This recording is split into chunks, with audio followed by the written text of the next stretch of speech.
Yes, good morning, officers. Time for today's short and cute video. Today's topic is the culture of antibiotics. So, the culture of antibiotics in India. మీకు తెలిసిందే బేసికల్గా this article ఎందుకు మాట్లాడుతున్నామంటే బేసికల్గా there was a Hindu newspaper article just talking about the relation between gut అంటే intestine and all that stuff, దాన్ని gut అంటారు. Gut ఎప్పుడైనా బాగుంటే హ్యూమన్ బాడీ బాగుంటుంది, డైజెస్ట్ సిస్టమ్ బాగున్నట్టు. డైజెస్ట్ సిస్టమ్ బాగుంటే లివర్, కిడ్నీస్, బ్రెయిన్ అన్నీ మంచిగా పనిచేస్తాయి. That is the overall theory. So ఇక్కడ ఏం చెప్తున్నారంటే బేసికల్గా ఈ గట్ యాంటీబయాటిక్స్ ఎక్కువ వాడడం వల్ల గట్ దెబ్బతింటుంది. గట్ దెబ్బతింటుంది అంటే మీ ఇంటెస్టైనల్ ప్రాబ్లమ్స్, షిట్ ప్రాబ్లమ్స్, దాని నుంచి లివర్ ప్రాబ్లమ్స్. ఇది ఫైనల్గా ద ఇంటర్ కనెక్షన్ మీకు తెలుసు, the body is filled with a neural network. ఎప్పుడైతే గట్టు పాడవుతుందో గట్టు పాడవంగానే మీ బ్రెయిన్కి వెళ్ళే సిగ్నల్స్ తగ్గిపోతాయి. సో న్యూరల్ నెట్వర్క్ పడిపోతుంది. న్యూరల్ నెట్వర్క్ పడిపోవడం వల్ల లివర్ ఖరాబ్ అవుతుంది, కిడ్నీస్ ఖరాబ్ అవుతాయి, ఓవరాల్ బాడీ ఫస్ట్ అవుతుంది. సో ఎప్పుడైనా సరే ఈ అన్నిటికీ కారణాలు ఏంటంటే యూసేజ్ ఆఫ్ యాంటీబయాటిక్స్. ఎప్పుడు పడితే అప్పుడు యాంటీబయాటిక్స్ ఇష్టం వచ్చినట్టు ఓవర్ ద కౌంటర్ మెడిసిన్స్ వాడడం వల్ల ఇండియాలో ఈ కల్చర్ బాగా పెరిగిపోయింది. యుఎస్లో ఆల్రెడీ వాడేసి వాళ్ళ హెల్త్లు కూడా స్పాయిల్ చేస్తున్నారు. అందుకే వాళ్ళకి హెల్త్ ఇన్సూరెన్స్ చాలా బాగా పనిచేస్తుంది. వాళ్ళకి తెలుసు ఆ మెడికల్ ఇండస్ట్రీనే మెడిసిన్స్ ఇచ్చేదే చేయడానికి. కానీ మన వాళ్ళు అట్లా ఉండదు. కానీ ఇప్పుడిప్పుడే ఈ కల్చర్ బాగా స్టార్ట్ అవుతుంది. ఒకప్పుడు డాక్టర్స్ దగ్గరికి వెళ్తే యాంటీబయాటిక్స్ అంటే ఇచ్చేవాళ్ళు కాదు. డాక్టర్స్ కూడా వర్స్ట్ కేస్ సిరాల్లోనే యాంటీబయాటిక్స్ ఇచ్చేవాళ్ళు.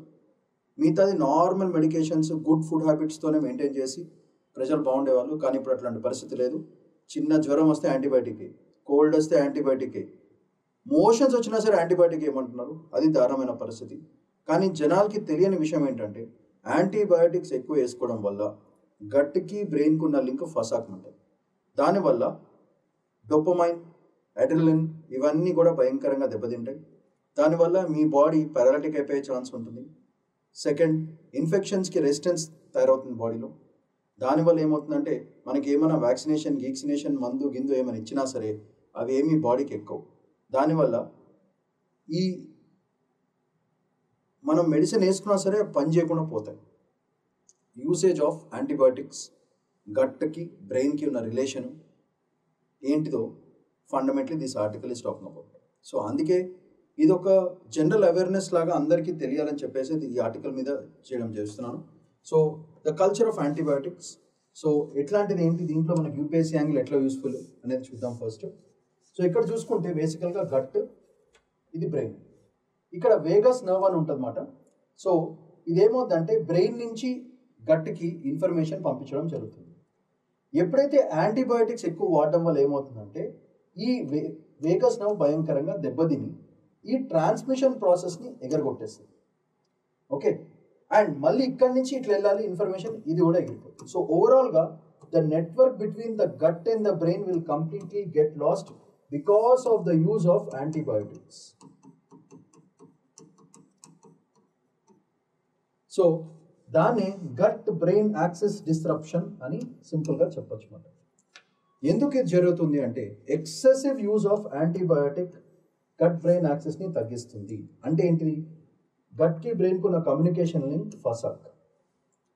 దీనివల్ల ద మైక్రోబయోటా అంటే the second brain which releases the neurotransmitters అంటే neural network neurotransmitters like serotonin and dopamine, ఇది ఫసాక్. సో ఇది మన ప్రిలిమ్స్కి చాలా చాలా ఇంపార్టెంట్. ప్రిలిమ్స్లో సెకండ్ బ్రెయిన్కి ఇంకో పేరేంటిది, గట్ మైక్రోబయోటా. ఓకే, అది ఎగిరిపోతుంది. అది రిలీజ్ చేసే న్యూరో ట్రాన్స్మిటర్స్, రిలీజ్ చేసే న్యూరాన్స్ కూడా వెళ్ళవు. అంటే లింక్ పడిపోతే మీకు మీ బ్రెయిన్కి మీ గట్కి లింక్ ఉండదు. అంటే మీరు ఎనీథింగ్ కెన్ హ్యాపెన్. సో ఎప్పుడైతే ఈ సెరోటోనిన్, డోపమైన్ రిలీజ్ చేయకుండా పోతారో మీకు బేసికల్గా ఇవన్నీ జబ్బులే, లైక్ యాంగ్జైటీ వస్తుంది, డిప్రెషన్కి వెళ్ళిపోతారు, కాగ్నిటివ్ డిక్లైన్ అంటే కళ్ళు గిల్లు కనపడవు, మూమెంట్ సరిగ్గా ఉండవు, అండ్ స్లీప్ భయంకరంగా ఇష్యూస్ వస్తాయి అన్నమాట. సో దీనివల్ల మన NIMHANS, national institute of mental health and AIIMS వాళ్ళు ఇద్దరు కలిసి ఇది కన్ఫర్మ్ చేయడం జరిగింది. ఇది కన్ఫర్మ్ చేశారు.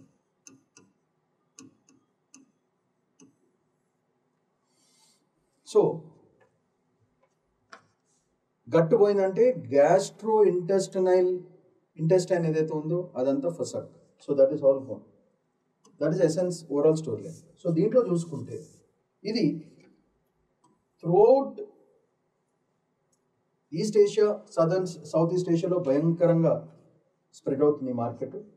యాంటీబయాటిక్స్ని misuse and anti microbial resistance create అవుతుంది, which is the most dangerous part. ఇది మోస్ట్ రెడ్లో పెట్టుకోవాలి.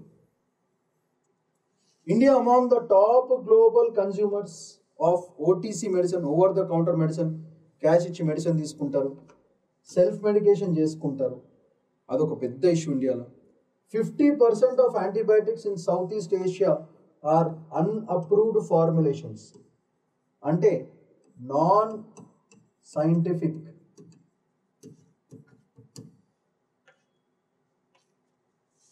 2.67 lakh deaths in 2021.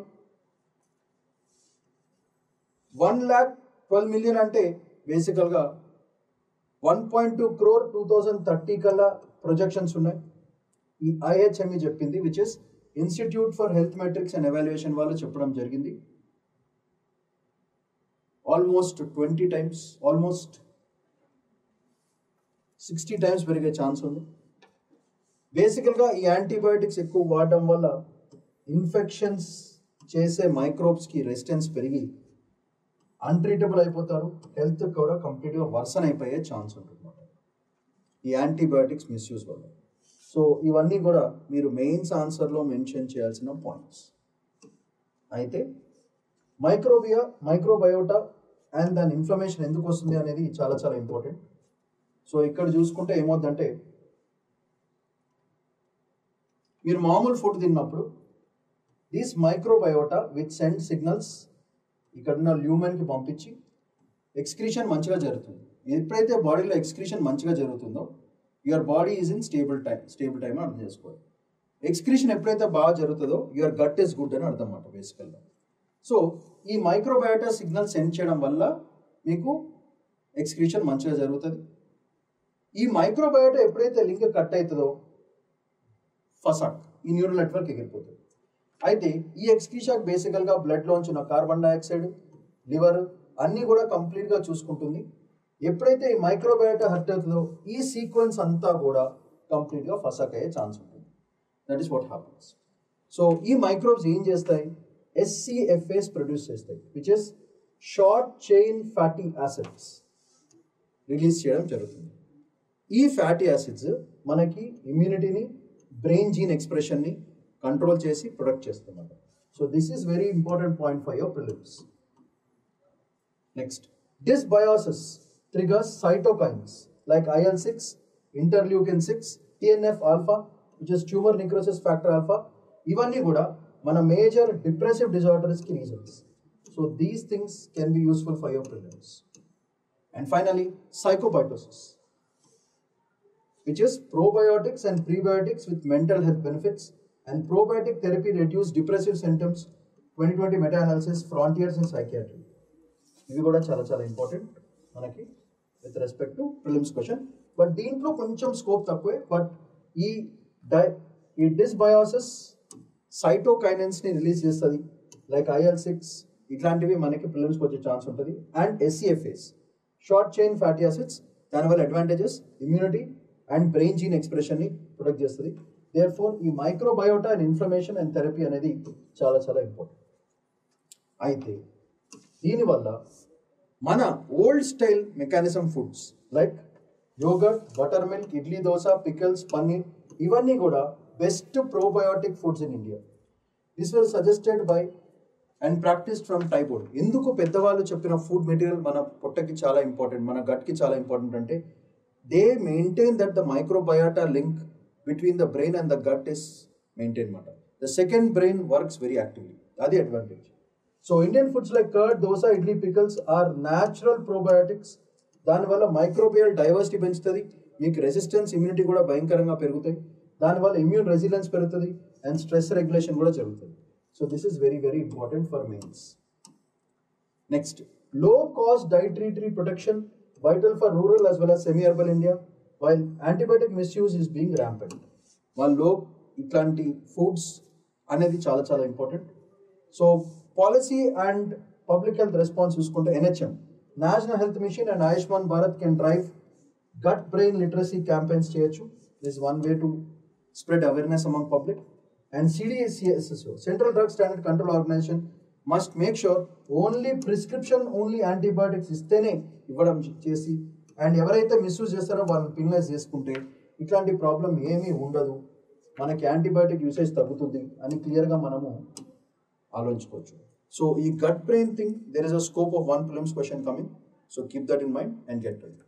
And finally, we are going to start a new batch on September 22nd, and it is a 2-year course, it's a 2 years UPSC program where we deal with general studies for both prelims as well as mains.